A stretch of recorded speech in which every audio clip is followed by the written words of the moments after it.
Assalamualaikum warahmatullahi wabarakatuh. Di video kali ini Dapur Ajib akan membuat bolu pandan. Bolu ini teksturnya lembut banget dan ya pasti rasanya juga enak banget. Langsung aja yuk ke resepnya.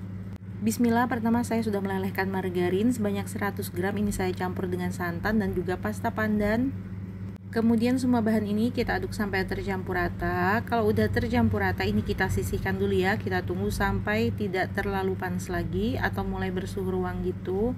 Kemudian lanjut kita ke adonan telurnya. Di sini saya pakai 6 butir telur utuh, jadi putih dan kuningnya kita pakai semua ya teman-teman. Kemudian tambahkan gula pasir, ini bisa ditambah ya kalau suka manis. Kemudian tepung terigu, bisa pakai protein rendah atau sedang. Setelah itu susu bubuk dan juga tepung maizena. Kemudian ini saya tambahkan garam sebanyak seperempat sendok teh dan juga vanili bubuk kurang lebih setengah sendok teh. Setelah itu tambahkan 1,5 sendok teh cake emulsifier, saya pakai SP. Kemudian ini siap untuk di mixer, saya pakai hand mixer dari Idealab IL221B. Ini ada 5 kecepatan dan 1 tombol turbo. Kalau kita mengocok adonan menggunakan ini, adonan bakalan cepet banget mengembang. Nah ini saya aduk seperti ini dulu supaya tidak berhamburan ya tepungnya. Kemudian hidupkan mixer kecepatan paling rendah, aduk sampai semua bahan tercampur. Kalau udah baru naikkan kecepatan mixernya secara bertahap sampai kecepatan tinggi. Mixer hingga adonannya mengembang, putih kaku kental berjejak. Nah seperti ini cukup ya teman-teman. Bisa dilihat hasil akhirnya itu seperti ini. Nah kalau udah ini kita ratain dulu pakai spatula. Aku pakai kitchen utensil dari Idealab. Nah ini kita aduk dulu semua bahannya ya sampai tercampur rata. Pastikan semua bahan sudah tercampur rata, lalu kita masukkan margarin dan campuran santan tadi yang sudah tidak panas lagi ya teman-teman. Ini sudah hangat gitu. Ini tidak langsung saya tuang tapi saya pakai teknik pancing seperti ini. Ambil adonan secukupnya. Kemudian tinggal kita aduk sampai semuanya tercampur rata. Jadi dengan cara seperti ini adonan dengan margarin cair itu akan lebih mudah tercampur. Jadi kita nggak perlu terlalu lama mengaduknya ya, karena kalau kelamaan bisa overmix. Nah kalau udah tercampur baru kita tuangkan kembali ke dalam adonan. Setelah itu tinggal kita aduk balik sampai tercampur rata. Nah jadi adonannya akan lebih mudah tercampur dengan margarin, karena di tahap ini biasanya bisa bikin adonan itu turun ya kalau overmix gitu. Nah kalau udah tinggal kita tuang ke loyang. Untuk loyangnya saya olesi dengan olesan Carlo Homemade ya, buatan sendiri, yaitu dari margarin, minyak goreng dan juga tepung terigu sebanyak 1 sendok teh. Diaduk rata kemudian tinggal kita oleskan ke loyang. Nah ini kita pecahkan dulu gelembung udaranya seperti ini supaya nanti hasil pori-pori kuenya halus. Setelah itu ini siap untuk dipanggang. Seperti biasa saya pakai oven dari Idealab IL330 kapasitas 30 liter. Oven ini dilengkapi dengan diamond cavity, jadi hasil panasnya dan pemanggangannya itu lebih merata ya teman-teman. Nah ini kita panggang. Ini saya pasang timernya sekitar 55 menit ya, tergantung oven masing-masing aja. Untuk api saya pakai api atas bawah, suhunya itu sekitar 170 derajat atau sesuaikan aja dengan oven masing-masing. Nah ini yang sudah matang. Ini sebelumnya bisa dilakukan tes tusuk dulu ya, tapi saya terskip videonya. Nah ini hasilnya mengembang banget dan langsung aja panas-panas kita keluarin dari loyang. Nah ini di hasilnya ini nggak lengket ya teman-teman, karena tadi saya pakai olesan dari Carlo Homemade gitu. Bisa dilihat ini hasilnya, ini mengembang sempurna ya teman-teman, alhamdulillah. Nah ini bisa ditunggu sampai dingin ataupun hangat ya, baru bisa kita potong-potong. Tapi kebetulan karena anak-anak pengen cepet, jadi ini langsung aja nanti saya potong masih dalam keadaan agak panas gitu. Nah ini tinggal kita potong dengan cara seperti menggergaji, jadi maju mundur gitu ya teman-teman, supaya nanti hasil irisan kuenya itu halus pori-porinya. Jadi jangan langsung ditekan karena nanti hasil pori-porinya itu bisa terlihat kasar gitu. Nah bisa dilihat, kita lihat ya bagian dalamnya itu seperti apa, seperti ini bisa dilihat. Nah ini kelihatan cakep banget ya teman-teman, pori-porinya itu halus banget, teksturnya juga lembut sekali. Seriusan selama beberapa kali coba berbagai macam resep bolu pandan, kayaknya ini yang paling lembut dan enak banget. Nah ini langsung aja yuk kita cobain. Ini pasti dipotong kerasa ya teman-teman, teksturnya itu dijamin lembut banget. Teksturnya juga ringan saat dimakan. Terus ada rasa gurih juga dari santannya. Teman-teman wajib banget nih cobain resep ini di rumah. Insya Allah ini anti gagal ya teman-teman resepnya, asalkan teman-teman ikutin step by step seperti di videonya. Terima kasih sudah menonton dari awal sampai akhir, semoga bermanfaat. Wassalamualaikum warahmatullahi wabarakatuh. Assalamualaikum warahmatullahi wabarakatuh. Di video kali ini Dapur Ajib akan membuat bolu jadul marmer dengan menggunakan loyang 24 cm. Ini adalah requestan dari subscriber ya. Terima kasih. Bismillah, pertama saya sudah melelehkan margarin sebanyak 160 gram. Ini disisihkan dulu. Lanjut untuk adonannya, campurkan 6 butir telur, 140 gram gula pasir, 150 gram tepung terigu, 25 gram susu bubuk atau 1 saset, 15 gram tepung maizena, dan seperempat sendok teh munjung vanili bubuk. Saya pakai vanila susu. Tambahkan 1,5 sendok teh SP, jadi saya pakai metode all in one ya. Bisa juga kalau nggak mau pakai metode biasa kayak kita bikin sponge cake itu. Kemudian untuk mixer saya pakai hand mixer dari Idealife IL221B.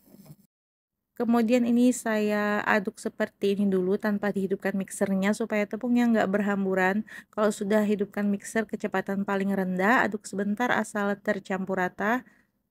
Kalau gulanya sudah mulai larut, naikkan kecepatan mixer sampai kecepatan tinggi, mixer hingga adonannya mengembang, kaku, kental, berjejak seperti ini cukup. Hasil akhirnya kaku tapi masih bisa jatuh gitu ya, seperti ini. Kemudian tambahkan 3 sendok makan kental manis putih. Mohon maaf videonya ke zoom ya, ternyata kalau sudah kita aduk dengan mixer kecepatan paling rendah sebentar aja asal tercampur rata. Selanjutnya ratakan menggunakan spatula, saya pakai spatula set dari Idealife. Ini kita aduk sampai tercampur rata. Selanjutnya ambil secukupnya adonan kurang lebih sepertiga. Ini dikira-kira aja ya, tidak saya timbang, tapi kalau mau ditimbang juga boleh. Kemudian tambahkan 1 sendok teh coklat bubuk kurang lebih 5 gram sambil diayak seperti ini. Lalu tambahkan coklat pasta secukupnya. Setelah itu aduk sampai tercampur rata. Jika sudah rata, tambahkan 1 sendok makan margarin yang sudah dicairkan di awal tadi. Untuk yang coklat, jadi saya cuma pakai 1 sendok makan margarin ya, tapi kalau mau di skip sekalian juga boleh. Nanti hasil motifnya itu lebih tegas lagi. Kalau pakai margarin semua biasanya lebih ambiar gitu ya, motifnya itu kayak kesebar gitu. Nah, untuk sisanya kita masukkan semua ke adonan. Sebelumnya saya pakai teknik pancing seperti ini dulu supaya lebih mudah tercampur rata nanti. Kalau sudah, kita tuangkan kembali margarin cairnya ke dalam adonan yang putih. Kemudian tinggal diaduk sampai tercampur rata. Ini kita aduk balik. Jadi dengan teknik pancing seperti tadi, margarin cair akan lebih mudah tercampur ke adonan. Kemudian tuangkan ke loyang adonan coklat dulu di beberapa bagian. Saya pakai loyang ukuran 24. Ini saya olesi dengan Carlo. Kalau nggak ada bisa diolesi dengan margarin dan ditaburi dengan tepung. Atau kalau mau pakai Carlo yang bikinan sendiri juga bisa ya, yang 1:1 perbandingannya antara tepung, minyak goreng, dan juga margarin diaduk rata. Nah, kalau sudah, kita timpa lagi dengan adonan putih.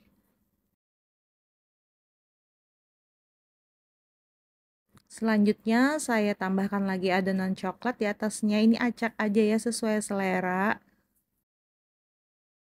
Jadi kalau saya seperti ini aja.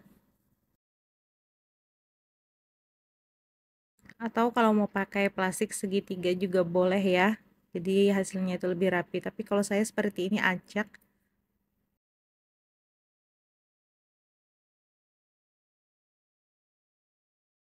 Selanjutnya timpa lagi dengan adonan putih, kemudian ditimpa lagi dengan adonan coklat seperti ini.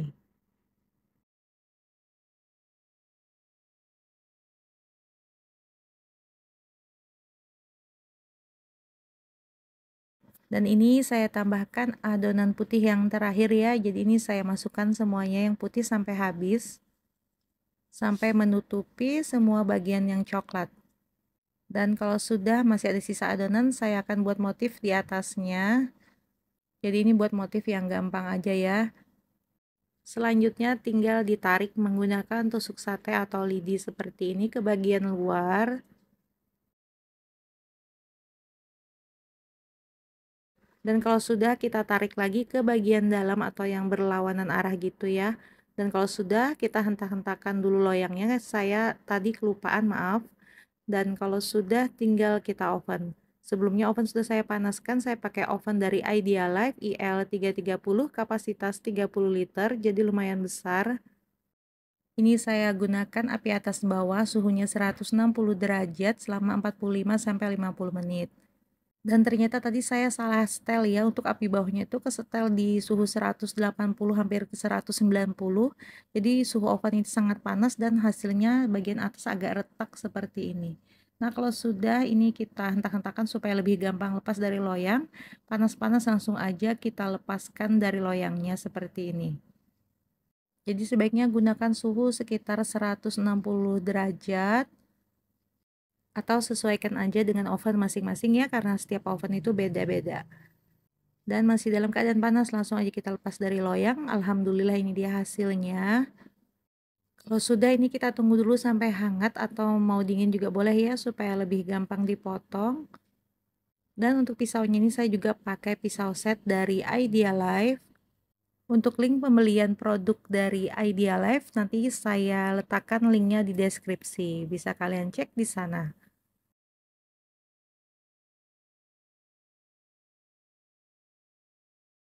Nah, ini akan kita lihat tekstur dalamnya itu seperti apa. Nah, seperti ini dia hasilnya. Ada motif marmernya ya. Alhamdulillah motif marmernya itu jadi walaupun sedikit ambiar ya, tapi nggak apa-apa.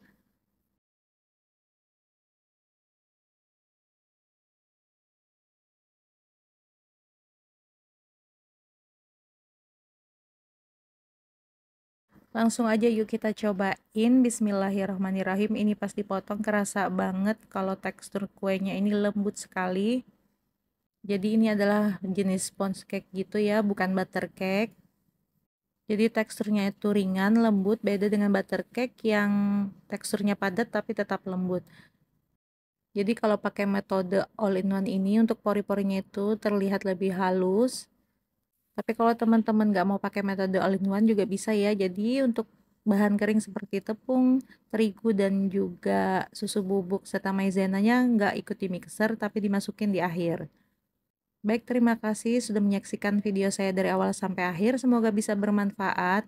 Wassalamualaikum warahmatullahi wabarakatuh.